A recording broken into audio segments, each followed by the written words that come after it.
So the question is, what have I learned from doing a daily podcast for an entire year?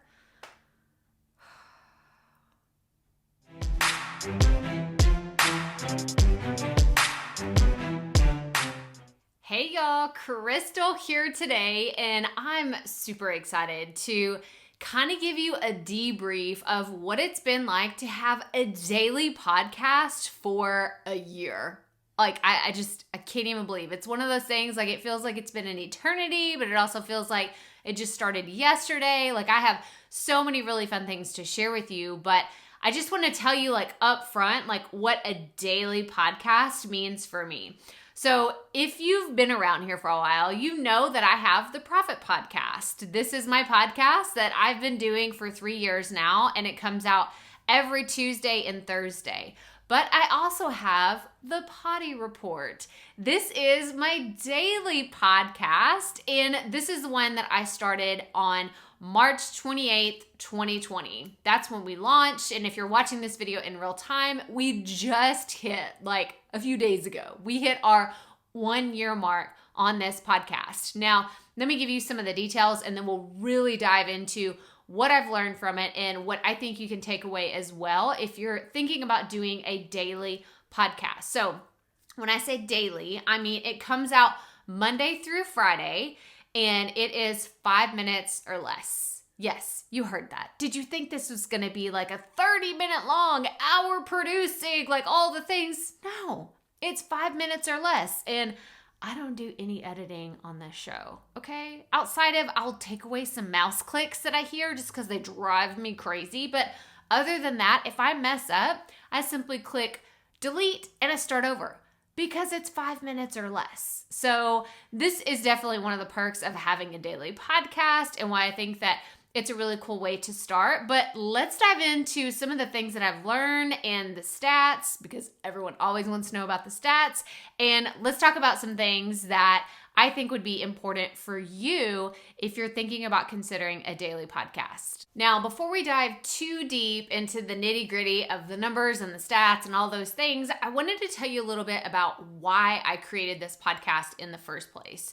So March 2020, if you did not know this, this is right at the beginning of the pandemic. It was right when here in the US things started shutting down. I have 3 kids, and all of a sudden they were at home doing virtual school. Actually, it was like we still thought it was an extended spring break at that time, but I had already planned on my promotional calendar to launch my course, Proffitt Podcasting, at this time.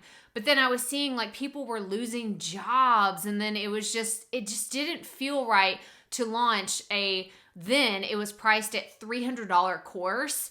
And I was just like, it just didn't feel right. And so what I did is I pivoted in my business, and I thought, what is something that I can offer people right now that is either free or a lower barrier to entry? Because I knew that people were hurting financially. So what I did is I created the Poddy Report. And what the Poddy Report stands for, what it is for me, is it is kind of like a sandbox. Have you ever heard that expression, right? It's like a sandbox. Like, developers will use this term where it's like, I'm just playing around in here. Let me, I don't know why I'm trying to talk about developers and website people. Let's talk about a test kitchen, okay? Because mama loves to cook, and I can totally see a test kitchen that a chef would walk into and be like, I don't even know what we're going to make. We're just going to take some ingredients and see what happens. And, if the recipe works, awesome. If it doesn't, we'll throw it all in the trash and we can always order a pizza.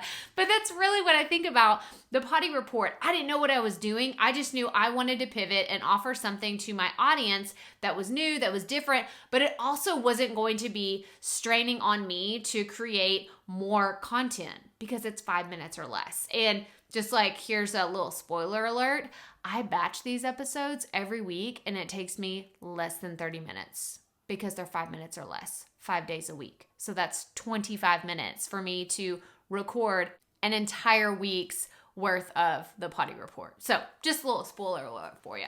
But that's really why I created this podcast. I wanted to have something to offer my audience that was supportive, and it was more on a regular basis than just my twice a week 30 to 45 to an hour long episodes of the Proffitt Podcast. So that's really where this idea was born. But I know you want the stats, right? Like that's what you really came for. You want to see, she's been doing this for a year. What does this look like on the stats? How many listeners does she have? Like all the numbers. So I have them written down here so I won't forget. And I actually have my stats pulled up.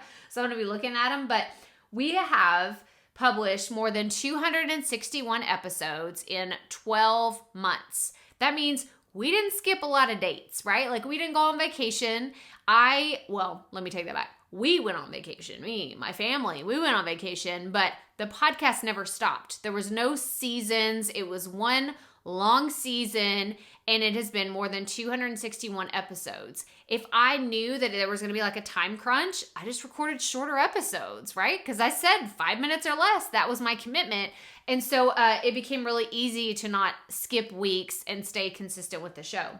And now I'm going to look over here. So to date, we have more than 9,753 downloads. I really wanted to say I got 10,000 downloads of this podcast in the first year, but that's okay because this podcast has zero marketing behind it, okay? Like, let me explain what that means.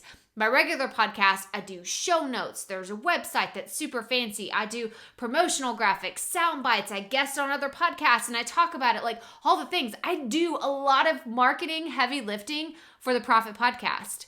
This one, I mention it from time to time to my avid fans. I will talk about it and people will say, I didn't even know you had a daily podcast. So I feel like the people that listen to this show are like super fans. They are in it for podcasting. They're not just casually listening to the show, trying to figure out, oh, that was the exact answer to my one specific question. Like these people are listening saying, Krystal, you sit down with me and we're drinking coffee together every day because I listen to your daily podcast. And that just makes my heart so, so happy. But I want to tell you that if you're starting right now and you're like, I don't know what this could look like a year from now, this is what happened for me in a year's time without any marketing effort really be like pushing this podcast onto a lot of people. Now, I think that I'll probably throw some more marketing time and effort towards it because I have a little bit more of an expansion to do that, but I didn't do that for the first year of this podcast, and that's okay. So, right under 10,000 downloads for 1 year, I'm pretty happy about that. Now, listeners, so within BUZZSPROUT, they have this cool tool that says the podcast predictor. So it will tell me in 90 days how many downloads one episode will get. Right now, I'm at about 41. I'm okay with that. Again, because this is a podcast that I like to use to connect with people and show people also how they can create a daily podcast. So I'm okay with that. It does not take thousands of listeners and millions of downloads to make a difference with your message. Okay, please, please, please remember that. That is very important. But I did want to share my honest numbers. This is what happens. And y'all, I teach podcasting and I'll have somebody tell me, well, those don't sound like really high numbers. And I'll say, I know that the people that listen to this show are dedicated to podcasting and they are happy to learn from me no matter what I put out. So I am very, very happy with those numbers. So let's dive into the 4 things that I learned after doing this show for a year. So the first one, and I've already said it here, is it was really easy to batch. It has been very easy to batch this podcast because I literally, okay, here's like true story behind the scenes. If you listen to the podcast, you know, but I have recorded this everywhere. I've recorded on my phone. I've recorded when I was on a run and I got finished and I had my AirPods in and I would just record an episode. I've recorded, when I've been on vacation, I've recorded with my Tascam. I've recorded with my regular microphone. I've literally recorded this all over the world, it feels like. But I love that it's so easy to batch. So if you're considering a daily podcast, this is absolutely one of the perks is you can batch a whole bunch of episodes at once and it's really not that hard or time consuming. Okay, the next one is I repeat myself and that's okay. Now, what do I mean by this? I mean that I probably have 10 plus episodes of me talking about either batching content or planning and creating content. and that is okay. I want to remind you that even the videos here on this channel, you may have seen some of them and you're like, oh, those were kind of similar. People respond to different types of content in different ways, and I think it's 100% for you to repeat yourself, because each time maybe you're bringing something a little bit different to the table, whether it's a new story, a different perspective, or a fresh idea. I want you to not shy away from repeating yourself in your content. And that is something I've absolutely learned in producing this daily show. So I want you to tell me in the comments below, when are you thinking about publishing your podcast? How often? Are you going to have a daily show, a weekly show, a monthly show? Tell us in the comments how often you're going to publish your podcast, and actually tell us the name of your podcast. I always think it's fun when we get to do this. So tell us the name of your podcast and how often you're going to publish. Okay, let's get back to the video. The third thing that I've learned about the daily podcast is 5 minutes or less. Like, I put that stamp down and I said, this is how long it's going to be. It was really challenging, but also very freeing in that it was 5 minutes or less, because you're like, oh, 5 minutes, like that's really short. It's a short amount of time.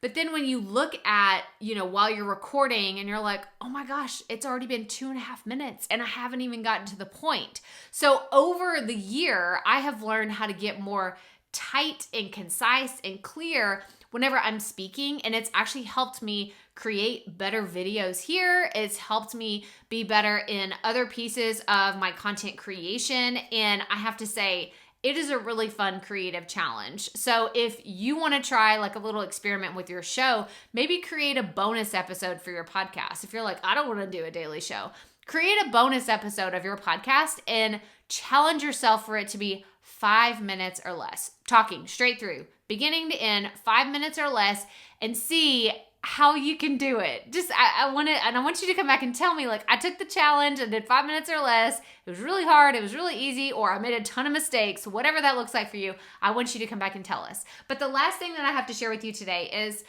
the solo only shows. That's what this whole podcast is. I don't think I've mentioned that yet. This podcast is 100% me. I've never interviewed anybody. There are no ads. Like, it is just me talking straight from the heart. It's given me the opportunity to really connect with my audience, because I have had opportunities to dedicate an entire episode to something that was really like heavy on my heart, or it was something that I feel really passionate about, but I haven't shared it on my Proffitt podcast because I think, gosh, that's going to sound really ranty, or that's going to sound like such a tangent. Like, you don't want to go down that rabbit hole and then take away from the other thing that you're talking about. So I feel like having that solo only just connection with my audience has been really fun, really inspiring, and it's one of the things that I love most about this. So I just wanted to give you a debrief on what it's been like to have 1 year of the Poddy Report. I wish I had some confetti. I'm throwing up invisible confetti, like all the hand claps, like all the things, because this is really fun, and I hope that, I don't know, I have so many aspirations for this entire podcast journey, and this has just been something I never expected. Like I said, it was launched in the middle of a pandemic. I never knew what was going to come out of it, but I've been having so much fun, and I'm learning just so much in doing this podcast. So I hope that you go check it out. You're going to find a link in the video description below. And if this is your first time hanging out with us here, make sure you hit that thumbs up if you found this video helpful. Subscribe below so you don't miss our future videos. We put out every single week about podcasting and running your online business. Make sure you check out our free training if you have not already. It is all about the 4 insider secrets every podcaster needs to know. You'll find a link in the description below. Make sure you go check it out because it is free, 50 free, and 100% worth it. Also, check out these videos right here, all about podcasting and running your online business. And as always, remember, keep it up. We all have to start somewhere.